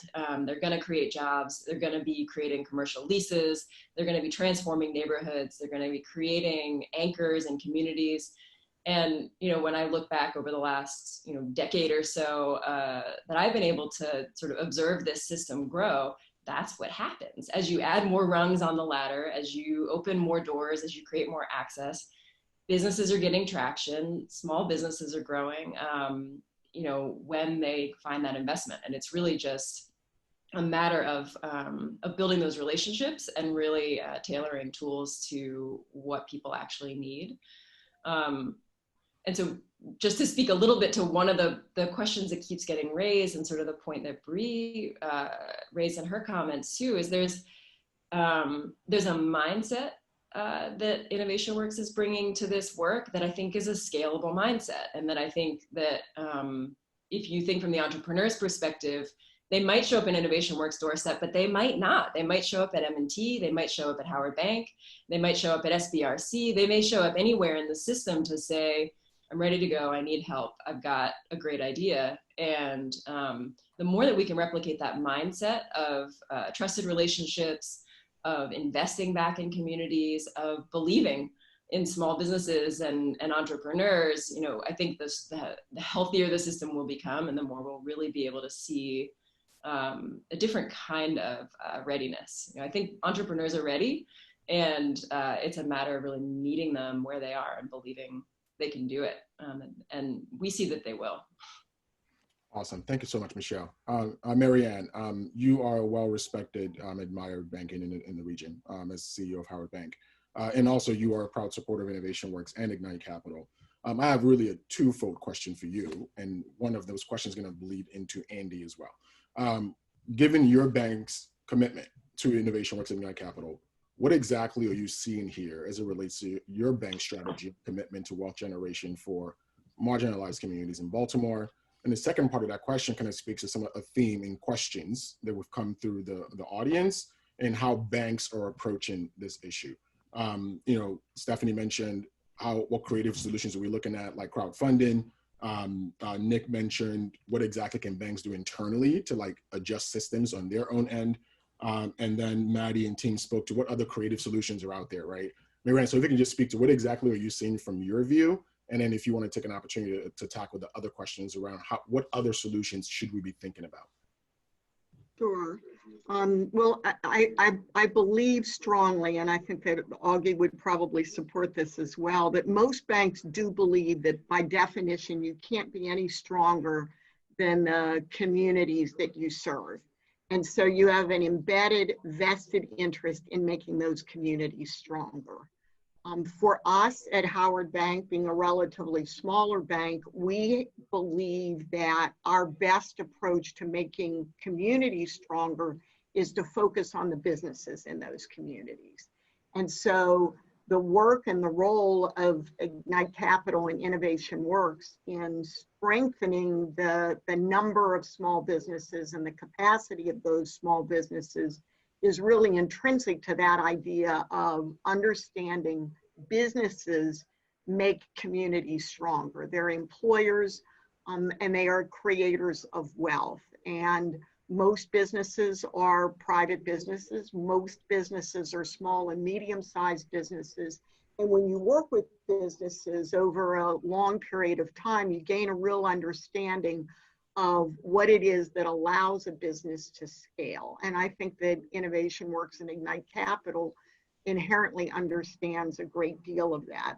So if our focus is making communities stronger by focusing on the businesses in those communities and making those businesses stronger, then I think understanding the place, and you talk about being place-based all the time, Jay, as do we, understanding the place in which you're operating is critically important. And we have a significant wealth creation problem in the communities of this region, specifically Baltimore City, but it moves in a ripple effect out into inside the Beltway suburbs in Baltimore County and Anne Arundel County and so on.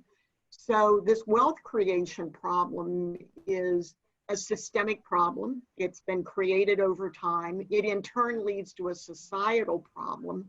And I think the community banks in particular tend to be anti-concentration advocates. We don't like concentration in our own industry. We don't like the concentration of wealth and income that we see in the country. We think it's ultimately dangerous. And we don't really like concentration of power in certain cases. I think a misunderstood element of what a lot of banks are focused on right now. So if we look at the fact that personal wealth and business wealth are totally intersected and iterative, and we happen to have a benefit in terms of understanding entrepreneurship because we're a relatively young bank. We started in 2004. I was part of the founding group.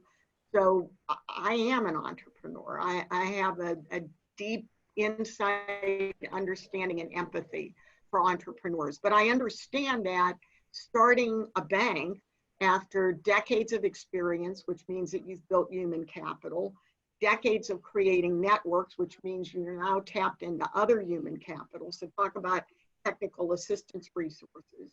And then having my own access to capital, whether it be the equity I built in my home that allowed me to make an investment in the bank, or reaching out to friends and family.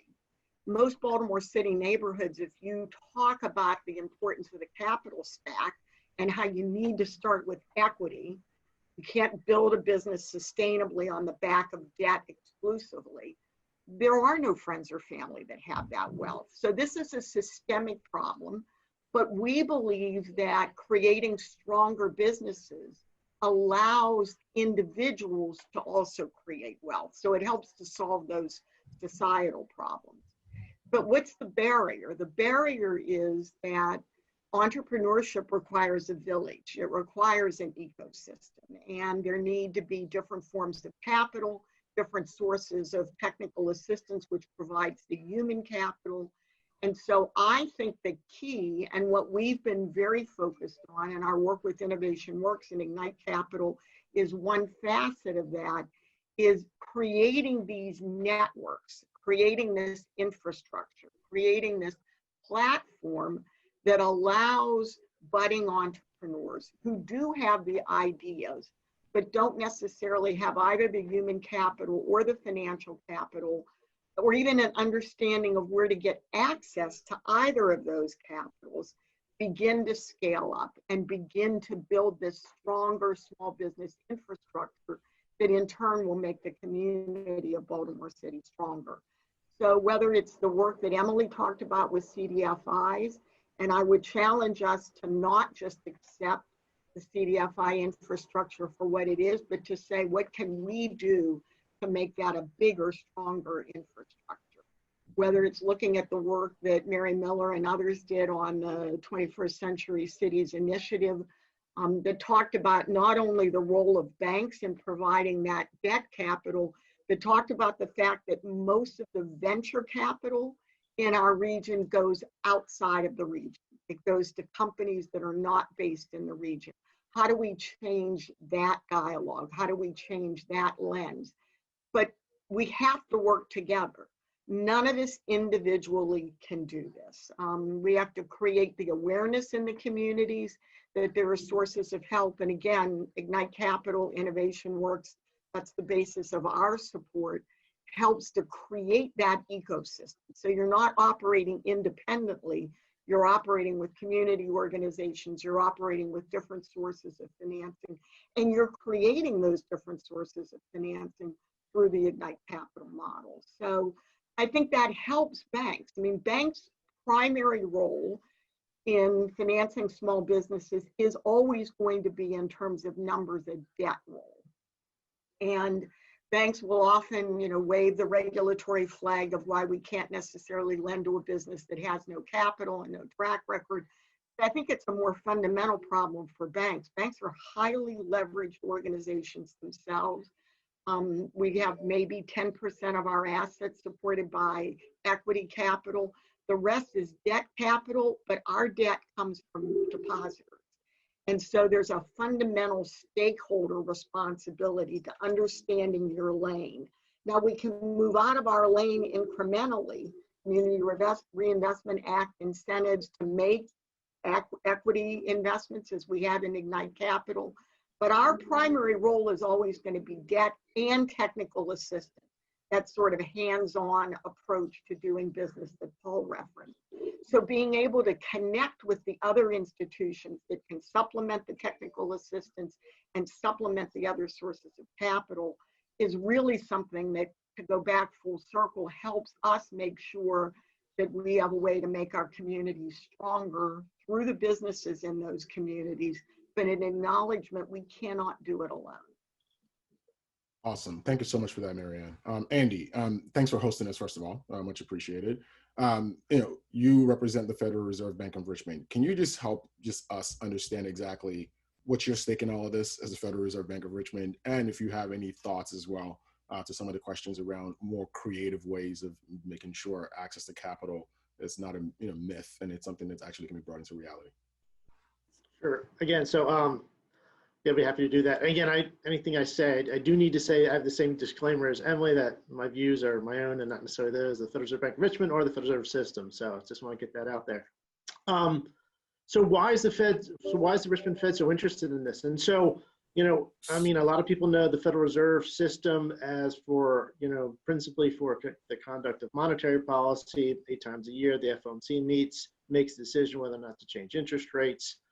We also supervise financial institutions, but we do have a community development function, which is derived from the Community Reinvestment Act, where we are responsible for making sure that banks are lending throughout all communities.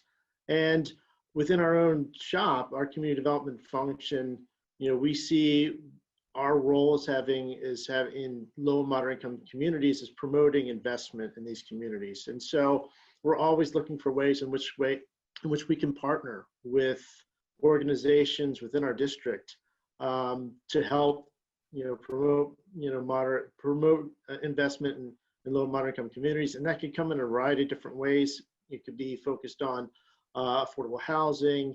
It could focus on workforce. It depends on really the place. Our bank president, Tom Barkin, this is his 3rd year. When he came on as president and CEO of the organization, he kind of looked at, how we think about communities and how we've operated in the past. And he flat out said, I think we can do more. We should really be pushing a little bit harder in our communities to see if we can be a little bit more effective in making change. And so, he took a look at the lay of the land and he said, in certain places, the economy overall, it works fairly well. If you look at greater metro areas, unemployment rates are fairly low, you see strong job growth, wealth creation. And if you look at those aggregate numbers in many places, things look very good. But if you look in some other places and a little bit more micro, you see where some communities are being left behind. There's a huge disparities. This clear in rural areas, and it's clear in certain urban areas as well, as you know, these are communities that we've been talking about here. And so he's kind of challenged us as an institution to say, you know, what can we do to help these communities move forward? And so we've been thinking a little bit harder about what are the challenges faced in those particular communities. And so that speech that I mentioned earlier was focused on the differences that we're seeing in rural communities. But what's really interesting is when you think about some of the factors that are facing these isolated rural communities, they're exactly applicable to what we're seeing in some of the more challenged neighborhoods and urban cores.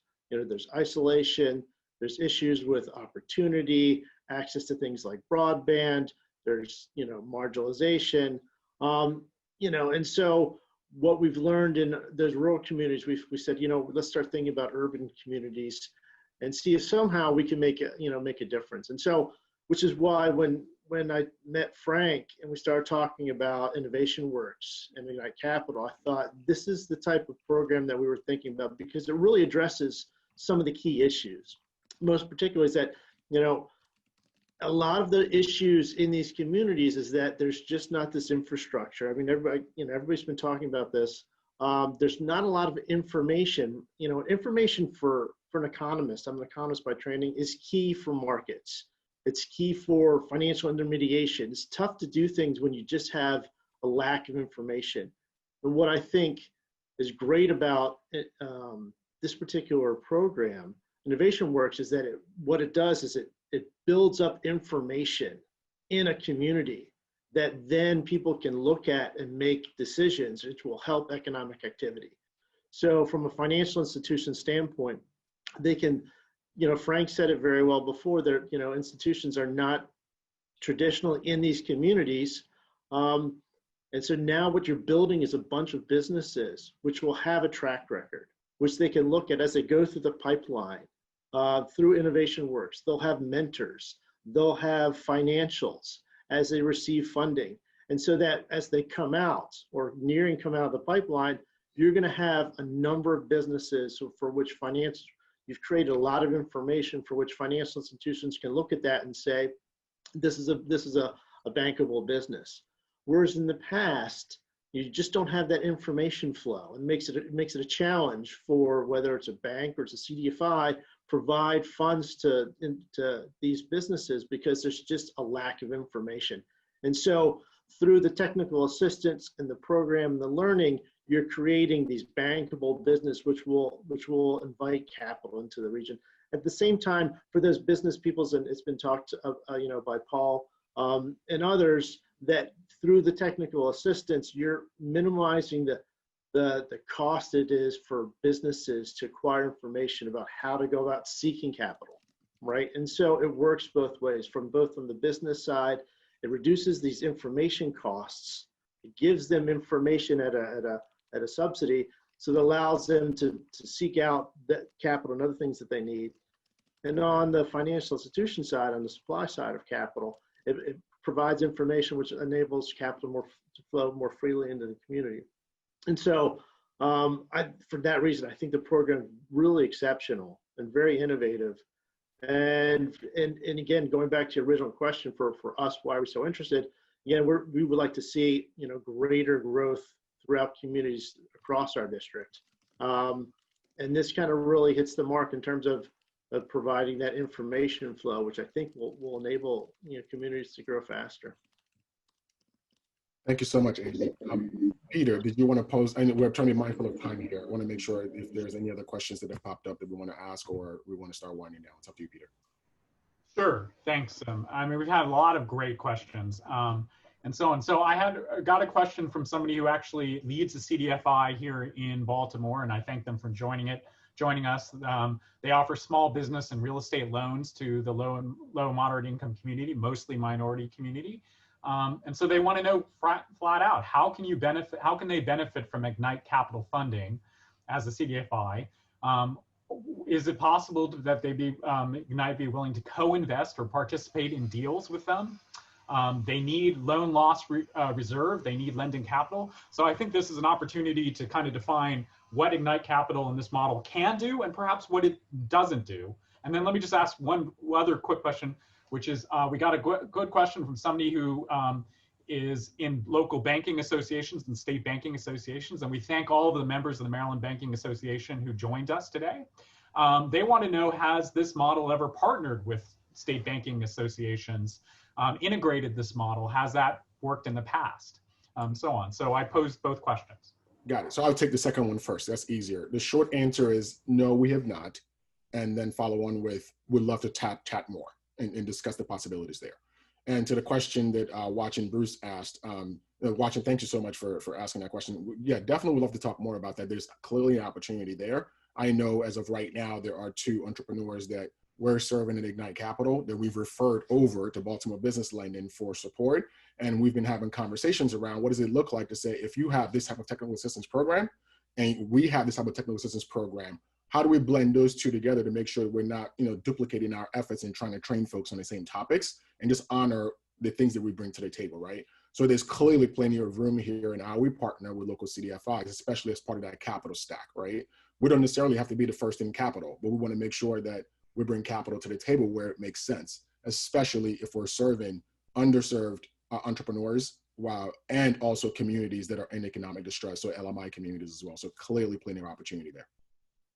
Jay, if I might just add just one little snippet to that, and that is that one fundamental to Baltimore Business Lending's and Baltimore Community Lending's profile and program is the technical assistance. So it's a required part. So they've recognized the importance of having technical assistance married to the loan process. Thank you for that, Paul. Peter, I will take a 30-second liberty if you want to wrap up on my end, but if you have another question, feel free to go for it. No, why don't I let you wrap up and then we can kind of speak out about the closing. Gotcha. So I had some notes here about exactly, how to get involved moving from here. We have a lot of different stakeholders in the audience, from entrepreneurs to CDFIs to folks from across the Eastern region, essentially.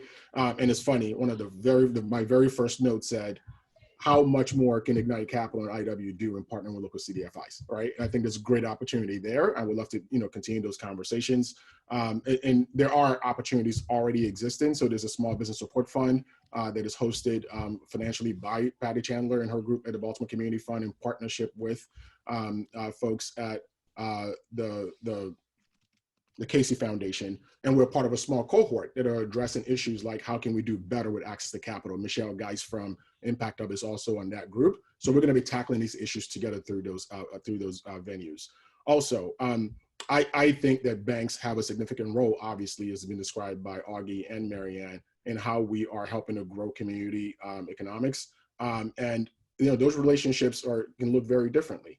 It's partnering with intermediary organizations like Innovation Works and Impact Hub to have better access to the community.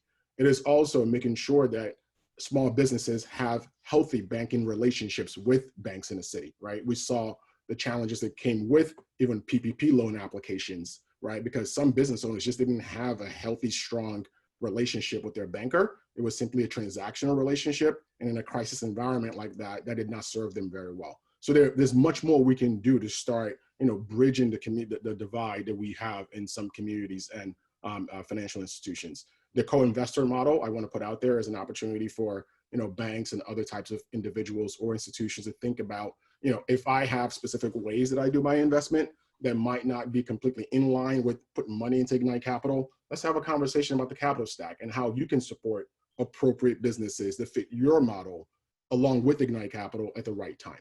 Lastly, the mentor network. I want to put out an invitation to anyone in this audience who is a seasoned executive entrepreneur to consider what it means to walk alongside entrepreneurs and truly understand the process that they go through and the journeys that they have to go through. That includes bankers, right? To get a better sense of, if I can't give you my money directly today, there is a tomorrow, but that tomorrow starts with a relationship now, right? And there are many more ways to partner. I'll just leave it there. And sorry, Peter, for running up against time. No problem. No, I mean, this has been wonderful. So I'm just going to take us out and wrap it up and so on. But first of all, again, doesn't fail. My neighbor's running their buzzsaw. But anyway, This has been a fantastic group of panelists, and I particularly want to thank Innovation Works and Ignite Capital and the Miller Center for really a truly exciting discussion. And I also want to thank our audience. It's really one of the most engaging and interesting audiences, a great cross-section of the financial community as well as other stakeholders. A couple quick housekeeping items. I got a request. Are we going to send out the presentation? Yes, we are. There will be an email that will follow on to this webinar that will have follow-up information. I believe there's going to also be a survey form. Am I right, Jay? Thank you. Good. Glad I'm not promising something that, and so on, but there'll be a survey form and so on. We had a lot of fantastic questions. We couldn't get to all of them. Some of them were very CDFI specific, technically oriented. That's why we absolutely plan to do follow-up sessions. We plan to do them in the beginning in January and so on. So please look for that information. We do want to continue this conversation and so on. Another quick housekeeping item, by the way, is we also have recorded this session. You'll see in your upper left-hand screen that there has been a recording light the whole time. So we will spin this back out for people to watch again and to share with others who were not able to participate. But I felt a little bit late and remiss in saying that we all have been recording this and so on. So just to kind of close this out, and again, I will also say that the views I express are my own and not the Federal Reserve System or the Federal Reserve Bank of Richmond. A lot of people associate the Federal Reserve System, among many functions we do, as currency distribution. We literally distribute the currency that we all use every day. But in community development, our currency is ideas that work and ideas that show innovation and that are scalable. And we definitely believe that that's what we're accomplishing here today. We often ask ourselves when we want to look at or highlight a particular model or approach, whether or not we are picking a favorite or we're choosing one model over the other. But I think echoing what we've heard from today, we find that this model particularly is unique and innovative and for our region. And that's why we definitely thought it was important to start this conversation today. So again, I want to thank all of our panelists and our audience for a truly exciting session, and look for that follow-up email, and definitely look up for those follow-up conversations. And with that, I'm happy to turn it over to Frank or Jay if you have any other final words or not. I just want to reiterate that the survey that you get after this, if there are unanswered questions that you leave here with, please make a note of them. If there are thoughts that you have that you would like to explore further, please make note of them, because what we get back in that survey is going to drive how we move forward in January with follow-on conversations. We want to make sure that you are guiding that and not us. So please take that very seriously and leave your comments. Yeah, just as is Frank, and I just want to thank everybody for their participation. I also want to reiterate that a lot of the questions were related to the idea of, is there an ability to collaborate with Innovation Works? Collaboration is the absolute DNA of Innovation Works, and we believe that, as I said in my early remarks, our approach was, when we developed Innovation Works using the Miller Center model, it was to bring into Baltimore a unique approach that had not been here, but could connect to all the other approaches that were already here, so that we were adding value and so that other programs were improving. And that's one of the reasons we've had such an expansion of entrepreneurs. And we actually had to expand our staff by 40% this year to meet the demand, is that we have a lot of referrals from existing innovation programs that have 6-month programs or 4-month programs or 3-month programs, and they get referred into us. We get referrals into foundations. We get referrals from banks.